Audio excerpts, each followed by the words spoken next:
Hello friends, कैसे हैं आप सब। आशा करते हैं अच्छे होंगे। फ्रेंड्स, आदित्य क्लासेस पटेल नगर पटना में आपका फिर से स्वागत है। फ्रेंड्स, हमने क्लास 11th चैप्टर 1 अकाउंट्स की पढ़ाई कर रहे थे। वो चैप्टर ऑलमोस्ट ख़त्म हो गया है, तो अब हम नेक्स्ट चैप्टर की ओर बढ़ चुके हैं। आज का हमारा टॉपिक है accounting concept, chapter 2 accounting concept. सबसे पहले दोस्तों आइए समझते हैं अकाउंटिंग कॉन्सेप्ट क्या होता है। आप बोर्ड के ऊपर देख पा रहे हैं कि मैंने लिखा है अकाउंटिंग इंफॉर्मेशन। कहता है कि अकाउंटिंग इंफॉर्मेशन को इंटरनल और एक्सटर्नल यूजर के लिए मीनिंगफुल बनाने के लिए, अकाउंटिंग इंफॉर्मेशन को इंटरनल और एक्सटर्नल यूजर के लिए मीनिंगफुल बनाने के लिए ये ज़रूरी है कि जो अकाउंटिंग इंफॉर्मेशन हो वो रिलायबल हो, मतलब विश्वसनीय हो, मतलब जिस पर विश्वास किया जा सके, और कंपैरेबल हो, मतलब तुलनीय, मतलब जिसकी तुलना की जा सके। मतलब कहने का मतलब कि मेरा अकाउंटिंग इंफॉर्मेशन ऐसा होना चाहिए कि जो भी हमारे यूजर्स हैं इंटरनल और एक्सटर्नल, उससे मीनिंगफुल तरीके से उसको एनालाइज कर सके, उनके लिए मीनिंगफुल हो, हेल्पफुल हो। वो तभी होगा मीनिंगफुल जब हमारा अकाउंटिंग इंफॉर्मेशन रिलायबल हो, पर विश्वास किया जा सके, और जो कंपैरेबल हो, मतलब जिसकी हम तुलना कर सके। कैसे कंपैरेबल हो? इंटरफॉर्म कंपैरिजन हम कर सके। इंटरफॉर्म मतलब एक बिजनेस की तुलना दूसरे बिजनेस से कर सकेंगे। और इंटर पीरियड मतलब एक पीरियड की तुलना दूसरे पीरियड के अकाउंटिंग डेटा के साथ, अकाउंटिंग रिजल्ट के साथ हम जब कर सके, तभी वो मीनिंगफुल होगा। फ्रेंड्स, मान लो कोई बिजनेस है, वो फैब्रिक का बिजनेस करता है, मतलब कपड़े का व्यापार करता है। कपड़े का व्यापार करता है ABC कंपनी। उसको ये कैसे पता चलेगा कि दूसरी जो कंपनियां हैं या दूसरे जो फैब्रिक बिजनेस में है, उनकी तुलना में मेरा बिजनेस कैसा परफॉर्म करना चाहिए, कैसा परफॉर्म कर रहा है, उसके हिसाब से, जो इंडस्ट्री में चल रहा है उसके हिसाब से हम क्या करें, हमें क्या करना चाहिए, क्या करेक्टिव मेजर्स लेने चाहिए। तो जब अकाउंटिंग इंफॉर्मेशन इस तरीके से होगा जिसमें कंपैरिजन पॉसिबल हो, तो वो यूजफुल होगा यूजर्स के लिए। तो इसे हम कहते हैं इंटरफॉर्म कंपैरिजन। एक कंपनी की तुलना किसी दूसरे कंपनी से किया जा सके। अगर किसी कंपनी का सेल बढ़ रहा है, प्रॉफिट बढ़ रहा है, तो हमारा क्यों नहीं बढ़ रहा है, तो इसे कहेंगे इंटर कंपैरिजन। उसी तरीके से हमारे किसी एक पीरियड के, किसी एक साल के सेल को, किसी एक साल के प्रॉफिट को हम दूसरे साल के प्रॉफिट या सेल से तुलना कर सकते हैं। इसे हम कहते हैं इंटर पीरियड कंपैरिजन। तो अब आइए,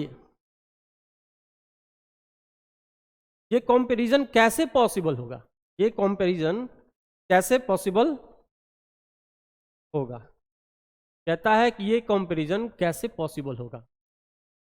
तो ये कंपैरिजन तभी पॉसिबल होगा जब जो अब हमारा फाइनेंशियल स्टेटमेंट जो इंफॉर्मेशन प्रोवाइड कर रहा है, हमारा फाइनेंशियल स्टेटमेंट जो इंफॉर्मेशन प्रोवाइड कर रहा है, उसका आधार, मतलब उसको कॉन्सिस्टेंटली, जो अपने फाइनेंशियल स्टेटमेंट को बनाने के लिए हम जो पॉलिसीज फॉलो कर रहे हैं, हम जो प्रिंसिपल फॉलो कर रहे हैं, जो प्रैक्टिसेस फॉलो कर रहे हैं, वो कंसिस्टेंट हो, मतलब स्थिर हो। हर साल उसी पॉलिसीज के बेसिस पर, उसी अकाउंटिंग प्रिंसिपल के बेसिस पर, उसी प्रैक्टिसेस को फॉलो करके हम अपने अपने अकाउंटिंग कर रहे हैं, हम अपना फाइनेंशियल स्टेटमेंट बना रहे हैं। तो फ्रेंड्स, समझ गए होंगे कि अकाउंटिंग कॉन्सेप्ट क्या है। इंटरनल और एक्सटर्नल अकाउंटिंग इंफॉर्मेशन को इंटरनल और एक्सटर्नल यूजर के लिए मीनिंगफुल बनाने के लिए ज़रूरी होता है कि हमारा अकाउंटिंग इंफॉर्मेशन रिलायबल और कंपैरेबल हो। और ये कंपैरिजन कैसे पॉसिबल होगा? Information provided by financial statement is based on consistent accounting policies, principles and practice. मतलब जो फाइनेंशियल स्टेटमेंट हम बना रहे हैं उसको consistently same accounting policies, principle और प्रैक्टिसेस को फॉलो कर कर बना रहे हैं। तब जो ऐसे बनाए गए फाइनेंशियल स्टेटमेंट के द्वारा जब जो इंफॉर्मेशन निकलेगा वो क्या होगा? कंसिस्टेंट होगा, कंसिस्टेंट होगा। कहने का मतलब मान लो इस साल 2022 में हमने कोई पॉलिसी फॉलो करके अपना अकाउंटिंग डेटा बनाया और 2023 में क्या हम इसको चेंज कर दें? तो नहीं, हमें कंसिस्टेंसी रखना पड़ेगा, सेम प्रैक्टिस, सेम प्रिंसिपल को फॉलो करना पड़ेगा। तो यानी कहने का मतलब कि हम जो फाइनेंशियल स्टेटमेंट बनाते हैं, अपने ट्रांजैक्शंस को रिकॉर्ड करते हैं अपने बुक्स में,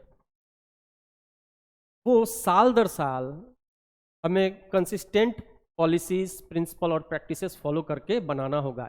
इसी को हम लोग अकाउंटिंग कॉन्सेप्ट कहते हैं। यानी कि फाइनेंशियल स्टेटमेंट बनाने में जो पॉलिसीज हम फॉलो कर रहे हैं, जो प्रैक्टिसेस फॉलो कर रहे हैं, उसे ही हम अकाउंटिंग कॉन्सेप्ट कहते हैं। आइए नेक्स्ट चलते हैं। अब देखते हैं कौन कौन से अकाउंटिंग कॉन्सेप्ट्स होते हैं। बेसिक अकाउंटिंग कॉन्सेप्ट कौन कौन से होते हैं? पहला होता है business entity concept, business entity concept. दूसरा होता है मनी मेजरमेंट कॉन्सेप्ट, दूसरा होता है मनी मेजरमेंट कॉन्सेप्ट। तीसरा गोइंग कंसर्न कॉन्सेप्ट, तीसरा होता है गोइंग कंसर्न कॉन्सेप्ट। चौथा accounting period concept. Next cost concept, objective concept, objectivity concept, dual aspect concept, dual aspect concept, revenue recognition concept, revenue recognition concept, matching concept. Next matching concept.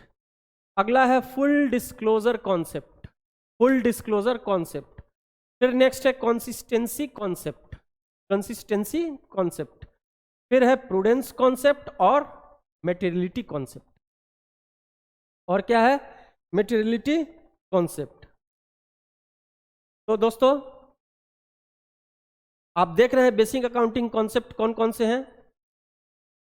Business entity concept, money measurement concept, going concern concept, accounting period concept, cost concept, objectivity concept, dual aspect concept, revenue recognition concept, matching concept, full disclosure concept, consistency concept, prudence concept और materiality concept. तो friends चलिए next screen के ऊपर चलते हैं।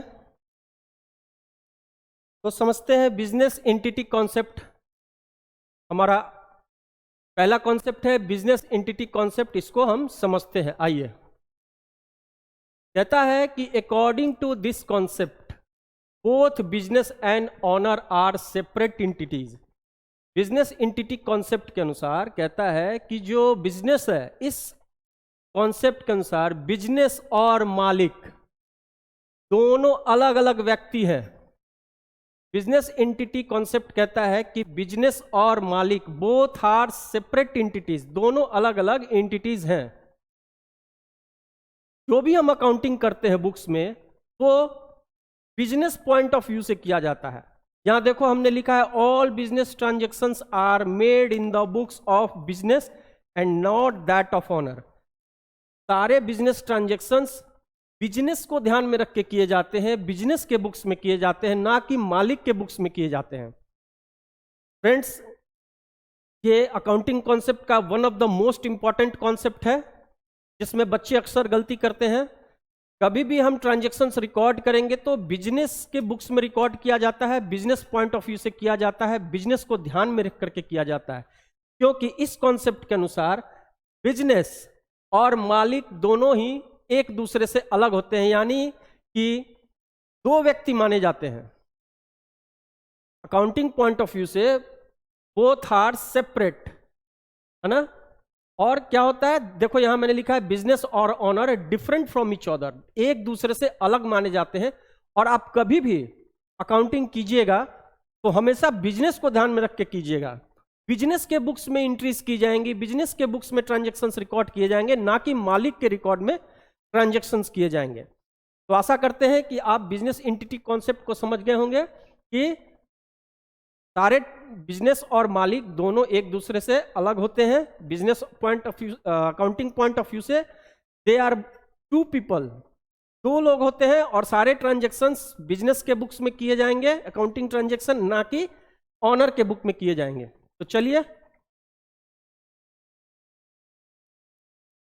देखो, अब मैंने क्या लिखा है कि personal transactions are not recorded in the books of business unless funds of business is involved.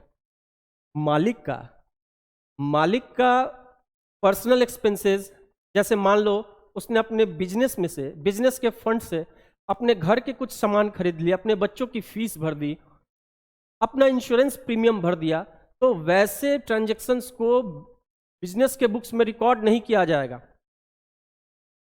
मतलब मालिक के पर्सनल खर्चों को बिजनेस के बुक्स में रिकॉर्ड नहीं किया जाएगा। रिकॉर्ड तब किया जाएगा जब बिजनेस का फंड इन्वॉल्व हो। जब बिजनेस का फंड इन्वॉल्व हो तभी वो बिजनेस के बुक्स में रिकॉर्ड किया जाएगा। तो बिजनेस एंटिटी कॉन्सेप्ट के हिसाब से सारे जो ट्रांजैक्शंस होंगे, सारे ट्रांजैक्शंस वो रिकॉर्ड किए जाएंगे बिजनेस के बुक्स में, बुक्स ऑफ बिजनेस। इसको ध्यान में रख के सारे ट्रांजैक्शंस किए जाएंगे। चलिए एक उदाहरण से इसको समझते हैं। मान लो कि राम एक व्यक्ति है। राम ने 1 लाख रुपए से बिजनेस शुरू किया with a capital of is 1 lakh. Ram ने 1 लाख रुपए से बिजनेस शुरू किया, तो किसके बुक्स में रिकॉर्ड की जाएगी ये ट्रांजैक्शंस? बिजनेस के बुक्स में रिकॉर्ड किया जाएगा। तो मैंने बताया कि बिजनेस एंटिटी कॉन्सेप्ट कहता है कि दो व्यक्ति होते हैं, मालिक और ऑनर दोनों अलग अलग होते हैं। तो मान लो यहां राम है और यहां राम का बिजनेस है। तो राम ने क्या दिया? राम ने बिजनेस को फंड दिया 1 लाख रुपए, 1 लाख रुपए। तो ये जो कैपिटल जो राम ने बिजनेस को दिया वो बिजनेस के बुक्स में रिकॉर्ड किया जाएगा, ना कि राम के बुक्स में रिकॉर्ड किया जाएगा। आशा करते हैं फ्रेंड्स आपको समझ में आ रहा होगा। मतलब राम ने बिजनेस को पैसा दिया, तो ये जो 1 लाख रुपया ये जो 1 लाख रुपए राम ने बिजनेस को दिया, ये बिजनेस के ऊपर लायबिलिटी मानी जाएगी। लायबिलिटी के बारे में आगे डिटेल में पढ़ेंगे कि लायबिलिटी क्या होता है। लायबिलिटी मतलब हमारे ऊपर किसी का ऋण आ जाना, हमने किसी से कर्जा लिया हो। तो यहां सिंपली राम ने बिजनेस को एक कर्ज दिया है। राम ने बिजनेस को कैपिटल के रूप में कर्ज दिया है, बिजनेस के ऊपर ये लायबिलिटी होगी 1 लाख रुपए। बिजनेस के ऊपर ये 1 लाख रुपए लायबिलिटी होगी। और मान लो कि राम ने अपने बिजनेस से क्या निकाल लिया? मान लो राम ने बिजनेस से कुछ पैसा 55,000 रुपीज अपने पर्सनल खर्चों के लिए निकाल लिया, पर्सनल एक्सपेंसेस के लिए निकाल लिया। तो क्या हो गया? जैसे ही राम ने अपने पर्सनल खर्चों के लिए बिजनेस से पैसा निकाला तो ये लायबिलिटी 5,000 रुपए से कम हो जाएगी। अब मतलब राम ने बिजनेस से पैसा निकाला, बिजनेस ने राम को दिया, तो बिजनेस की लायबिलिटी अब सिर्फ 95,000 रुपए बचेगी। बिजनेस की लायबिलिटी मतलब बिजनेस में राम का कैपिटल अब सिर्फ 95,000 रुपए है, क्योंकि उसने 5,000 रुपए निकाल लिया। तो आप देखो सारे transactions business point of view से किए जाएंगे, ना कि राम के पॉइंट ऑफ व्यू से। तो जो मालिक जब बिजनेस में पैसा देता है, एज ए पैसा लगाया, तो बिजनेस के ऊपर वो लायबिलिटी हो गई। मतलब बिजनेस ने एक तरीके से मालिक से कर्ज लिया, इस कर्ज को इसे लौटाना। और जैसे ही जब कभी भी मालिक बिजनेस से पैसा निकालता है तो वो लायबिलिटी बिजनेस की कम हो जाती है, रिड्यूस हो जाएगी। तो दोस्तों बिजनेस एंटिटी कॉन्सेप्ट बहुत ही आसान है, सिर्फ आपको यह ध्यान में रखना है कि according to business entity concept both owner and business have a separate existence. Both are distinct from each other. दोनों एक दूसरे से अलग हैं, and all the transactions are recorded in the books of business and not that of honor. सारे business transactions business के books में record किए जाएंगे, ना कि मालिक के। इस उदाहरण से आशा करते हैं आपको समझ में आ गया होगा। तो चलिए आज इस क्लास को यहीं पर विराम देते हैं। आगे जो भी कॉन्सेप्ट बचे हुए हैं अकाउंटिंग के कॉन्सेप्ट, उसको हम एक एक करके समझेंगे और आशा करते हैं कि हमारे वीडियोस आपको पसंद आ रहे होंगे।